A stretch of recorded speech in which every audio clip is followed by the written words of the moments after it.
I'm using a throwaway because my husband knows my main account. I, 35F, need advice on how to handle this situation that's completely destroyed my world. I never thought I'd be writing something like this, but here I am. I've been married to my husband, 39M, for 8 years now, and for the first time in the 10 years we've been together I can't stand to see him. This man ruined our marriage and family for some 19-year-old.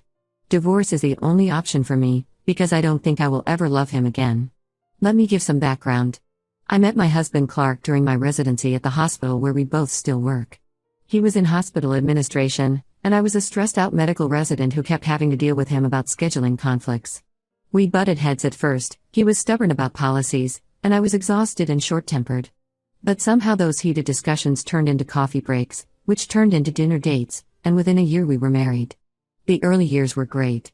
We built our careers together, bought our dream house, and had our boys, Jack, 6, and Mike, 4. Clark was an amazing father and husband. He did midnight feedings, never complained about diapers, and always made time for date nights even when we were both exhausted. We had our issues like any couple, but we always worked through them together. At least that's what I thought. Everything changed last year when we started looking for a new babysitter. Our previous sitter, an older woman who'd been with us for years, moved away to be closer to her grandkids. Both Clark and I work demanding jobs. I'm now a pediatrician and he's the director of operations at our hospital. We needed someone reliable who could handle our irregular schedules. We tried several sitters but nothing clicked. Then our next-door neighbors mentioned their daughter Maggie, 19F, was looking for work while attending community college. They'd lived next door for 5 years, and while I didn't know Maggie well, she seemed like a sweet kid. She came over for an interview and appeared perfect. She had experience from working at a summer camp, was studying early childhood education, and could work flexible hours. The boys immediately liked her, and her references checked out. Looking back, I should have noticed the red flags sooner. Clark started coming home early on days Maggie was working, saying he wanted to spend more time with the boys. He'd never done that before. Then he started handling all the scheduling with her directly, saying he wanted to take that stress off my plate since I was dealing with a heavy patient load. The first clear warning sign came in July. I had a patient cancel, so I came home early without telling anyone. I walked in to find Clark and Maggie in our kitchen. She was sitting on the counter while he stood nearby, both of them laughing hysterically about something. The moment they saw me, they jumped apart like teenagers caught making out. Clark made some excuse about helping her reach a high shelf, but the energy in the room was weird. I tried to convince myself I was being paranoid. Clark had never given me reason to doubt him before. But things kept adding up. I started finding long blonde hairs in odd places, in our guest bedroom, in Clark's car, even in our master bathroom once. Maggie was the only blonde who'd been in our house recently. Then Clark started acting strange about money. He came home one day talking about buying Maggie a new car for her birthday. When I asked why we would buy our babysitter a car, he launched into this elaborate explanation about how her old car wasn't safe enough for the boys, and wouldn't it be better for everyone if she had reliable transportation. The car he wanted to buy her was a $35,000 SUV, more expensive than both our cars. When I shut that idea down, he sulked for days. Maggie's appearance started changing too. When she first started working for us, she dressed like a typical college student, leggings, hoodies, messy bun, minimal makeup. By late summer, she was showing up in tight skirts and heels to babysit toddlers. Her makeup went from non-existent to full glam with fake lashes. She started wearing expensive perfume that I recognized as the same brand I wear. The detail that finally convinced me something was wrong was her toenail polish. My husband has always had a thing for feet. It's been part of our relationship since we started dating. His favorite is black polish, and he's always asking me to wear it. One day Maggie showed up in open-toed heels with black polish. The next week, she was barefoot in our house, against our rules, with the same polish. There's no way that was coincidence. I'm not proud of it, but I started snooping. We have a family rule that all communication with Maggie goes through our group chat so everything is transparent. But I noticed Clark clearing his text messages every night. He'd never done that before.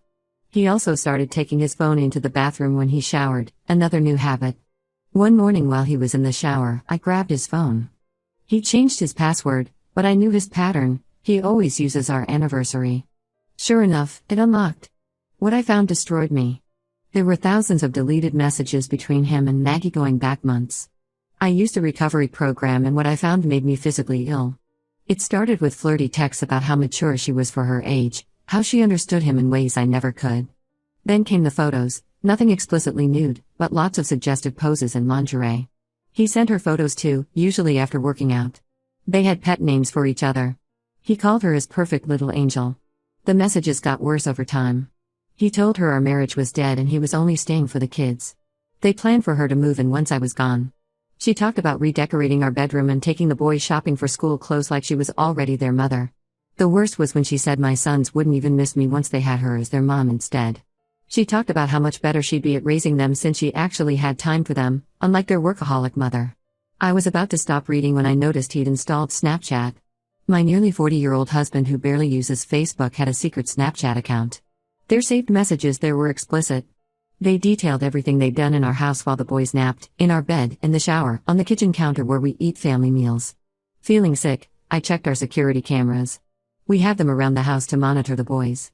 Sure enough, I found dozens of clips of them kissing and groping in the backyard, in the garage, even by the front door in broad daylight. The level of disrespect and recklessness is staggering. I've saved copies of everything, texts, photos, videos, in multiple places. But now I don't know what to do with it all. Part of me wants to send everything to their families, his work, her school. I want everyone to know what they've done. But I know I need to be smart about this. Should I get a lawyer before confronting him? Should I even bother confronting him at all? I honestly don't know if I can stomach hearing his excuses about why he threw away our family for a teenager. And what about her parents? They live right next door and trusted us with their daughter. Don't they deserve to know what kind of person she really is? I'm too ashamed to talk to friends or family yet. Every time I think about having to explain this situation, I feel physically ill. For now, I'm pretending everything is normal while I figure out my next steps. This whole situation feels surreal, like a nightmare I can't wake up from. Any advice on how to proceed would be appreciated. I know divorce is inevitable. I could never trust or respect him again after this. I just need guidance on the best way to handle this mess. Update 1 first, I want to thank everyone who commented on my original post. Your support and advice gave me the strength to take action. These past 2 weeks have been a roller coaster, but I'm finally ready to share what's happened. After reading all your comments, I met with a divorce attorney the next morning. She helped me understand my options and gave me a clear plan. First priority was gathering evidence and financial documents before confronting Clark. I spent a week quietly collecting everything: bank statements, retirement accounts, property records, all the evidence of their affair, plus our marriage and children's documents. I made copies of everything and stored them at my office. The attorney advised me to document all their interactions while I got my ducks in a row. So for a week, I pretended everything was normal while secretly watching them dig themselves deeper. Clark grew increasingly bold, probably thinking he was getting away with it. He started coming home even earlier, claiming work meetings got canceled. Maggie began staying later, always finding excuses to still be there when Clark got home. They thought they were being subtle, but now that I knew what to look for, their behavior was obvious. Last Friday, I finally confronted him. I waited until after Maggie left, made sure the boys were occupied with their tablets, and asked Clark to join me in our home office. I had prepared what I wanted to say, but when the moment came, I couldn't speak. Instead, I silently handed him a folder containing printouts of their text messages and stills from our security cameras. I watched his face as he flipped through the pages. The color drained from his face as he realized what he was looking at. His hands started shaking. He looked up at me several times, opening his mouth to speak, but no words came out. Finally, he tried the typical cheater's script. It wasn't what it looked like. He could explain everything. She meant nothing to him. He still loved me. When I didn't respond, he switched tactics. Suddenly it was my fault. I worked too much, was emotionally unavailable, didn't appreciate everything he did for our family. He claimed he was lonely and Maggie was just there to listen. When that didn't work, he started crying, begging me not to destroy our family, saying the boys needed both parents together. I finally found my voice and told him I wanted a divorce. He immediately got angry, saying I was overreacting to what was basically just harmless flirting. He had the nerve to tell me I was trying to paint him as some kind of predator when Maggie was a consenting adult. That's when I lost it. I asked him how he'd feel if some 39-year-old man was pursuing our teenage babysitter, grooming her with expensive gifts and sexual attention. I asked if he'd be fine with Jack or Mike dating someone his age when they're 19. He had no response to that. I told him I'd already contacted a lawyer and he needed to move out immediately. He refused at first, saying it was his house too and I couldn't force him to leave. That's when I mentioned that as director of operations, he might want to consider how HR would view him sleeping with a teenage employee under his supervision.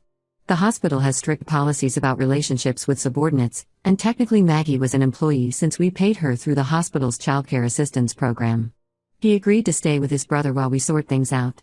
Then came the hardest part, telling our families. I started with my parents. My mom cried and my dad wanted to drive over immediately to confront Clark.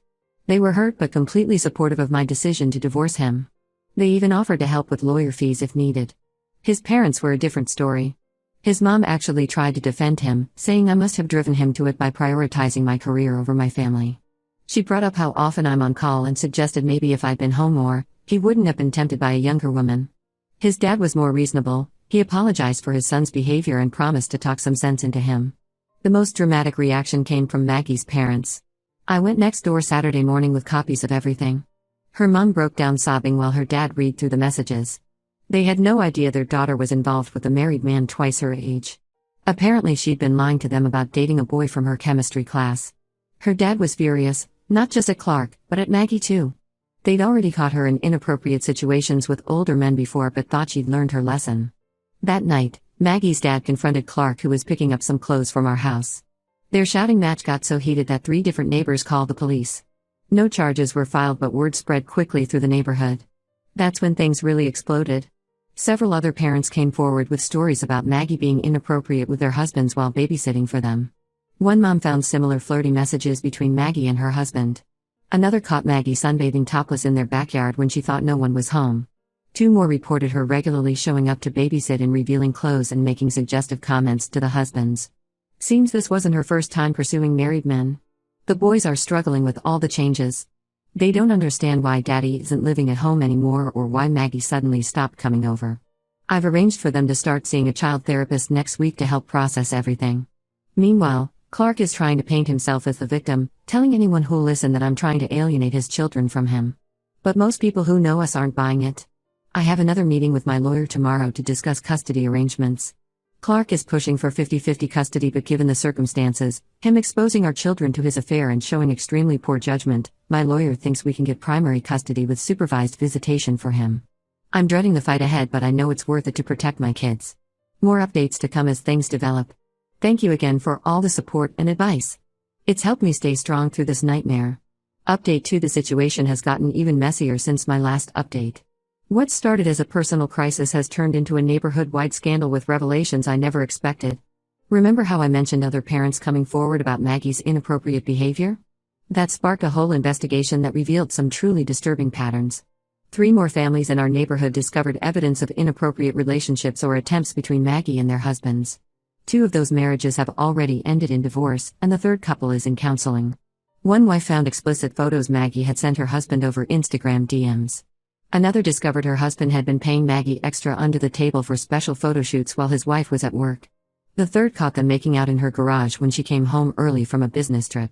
Each time, Maggie played the role of the innocent teenager who was just being friendly until evidence proved otherwise.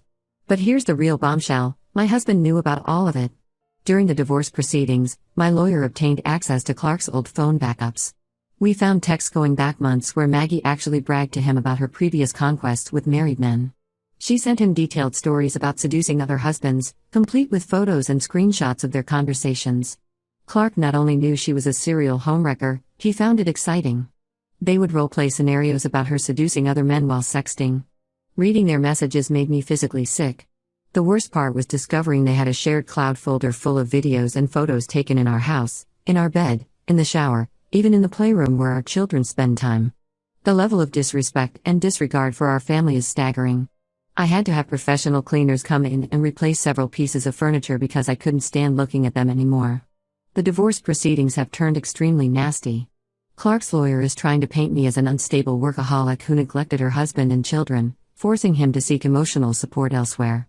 They actually tried arguing that his relationship with Maggie showed his dedication to our boys since he chose someone who is good with kids. The judge was not impressed by this logic, especially after seeing evidence of them being intimate in areas where our children could have walked in at any time. Meanwhile, Maggie's parents are threatening to sue both of us. They're going after Clark for predatory behavior and grooming, claiming he used his position of authority to manipulate their daughter. But they're also threatening to sue me for negligent supervision, arguing that as the primary homeowner and Maggie's employer, I should have noticed what was happening under my roof sooner.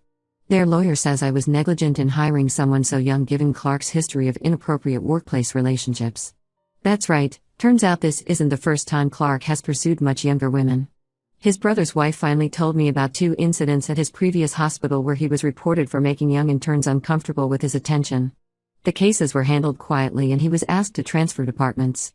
I never knew about any of this. His family kept it quiet because they didn't want to ruin his career. Clark is still trying to manipulate the situation with our boys. He's been telling them that mommy is being mean and won't let him come home. Last week, he brought Maggie to his supervised visitation, claiming she was just there to help with the kids since they missed her. The supervisor immediately ended the visit and reported him. Now he's required to have a court-appointed supervisor rather than using his brother as we originally agreed.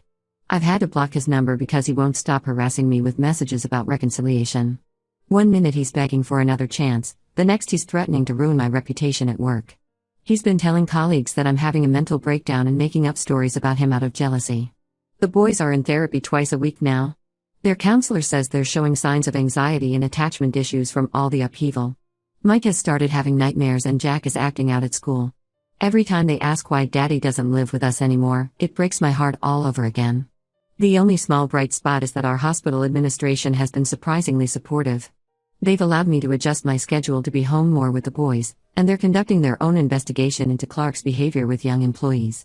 Several former interns have come forward with stories about his inappropriate comments and unwanted attention. I'm exhausted but trying to stay strong for my kids. Some days I can barely get out of bed, but I make myself keep going because my boys need me. The next custody hearing is in 2 weeks, and my lawyer feels confident we can get Clark's visitation reduced given his continued poor judgment. Update 3. I think it's time for my final update on this nightmare. A lot has happened since my last post, and while not everything is resolved, I've reached a point where I can finally breathe again. The divorce was finalized last week. After months of legal battles, I got primary custody of the boys with Clark having supervised visitation twice a month. He's required to complete both parenting classes and counseling before he can request unsupervised visits. The judge was particularly concerned about his pattern of exposing our children to inappropriate relationships and his continued poor judgment during the divorce proceedings. Clark fought the custody arrangement hard, but his case fell apart when more evidence of his inappropriate behavior emerged. 3 former hospital interns testified about his history of pursuing young employees. The hospital's investigation uncovered a pattern of him specifically requesting to mentor female interns under 25. He was forced to resign to avoid being fired. Last I heard, he's working at a private clinic in another state. Maggie's parents ultimately decided not to sue after their lawyer advised them it would only bring more negative attention to their daughter. The whole situation had already damaged her father's local business, and they wanted to avoid more scandal. They sold their house and moved to another state to get a fresh start. Through mutual friends, I heard Maggie is in therapy and taking online classes. She apparently wrote me an apology letter, but I told our old neighbors to throw it away. I don't need her words or excuses. The aftermath in our community has been complicated. 2 of the marriages Maggie helped destroy ended in divorce. One couple is trying to reconcile through counseling. Several families moved away to escape the gossip. Our neighborhood WhatsApp group imploded with people taking sides and sharing rumors. I removed myself from it months ago for my own sanity. The most shocking development came last month. Clark got married again. Not to Maggie, but to a 23-year-old waitress he met at a bar near his new clinic. They dated for 2 months before eloping, and she's already expecting a baby. Part of me feels sorry for her, knowing what I know about him, but that's not my problem anymore. I just hope she's better at spotting red flags than I was. The boys are slowly adjusting to our new normal. The therapy has helped them process everything, though they still have rough days. Jack's behavior at school has improved, and Mike's nightmares are less frequent. They see their dad during his scheduled visits, but they're not as excited about it as they used to be. His new wife tried adding them on social media and buying their affection with expensive gifts, but I've put firm boundaries in place. Clark's family is still trying to guilt me about breaking up the family. His mother sends weekly messages about how the boys need their father and I should give him another chance. I've blocked most of them except his sister, who's been surprisingly supportive and helps monitor his behavior during visits with the kids. As for me, I'm focused on healing and rebuilding. I've switched to a more flexible schedule at the hospital to spend more time with my boys. We moved to a smaller house closer to my parents, which helps with childcare and gives us a fresh start away from painful memories. Some days are harder than others, but I know I made the right choice in leaving. I've gone completely no contact with Clark except regarding the kids, and even then only through our court-appointed communication app. When people ask what happened to our marriage, I'm no longer ashamed to tell the truth. He made his choices, and now we all have to live with the consequences. Thank you all for supporting me through this nightmare. The advice and encouragement from this community helped me stay strong when I wanted to give up. If anyone else finds themselves in a similar situation, trust your gut and don't let anyone gaslight you into accepting unacceptable behavior. You deserve better.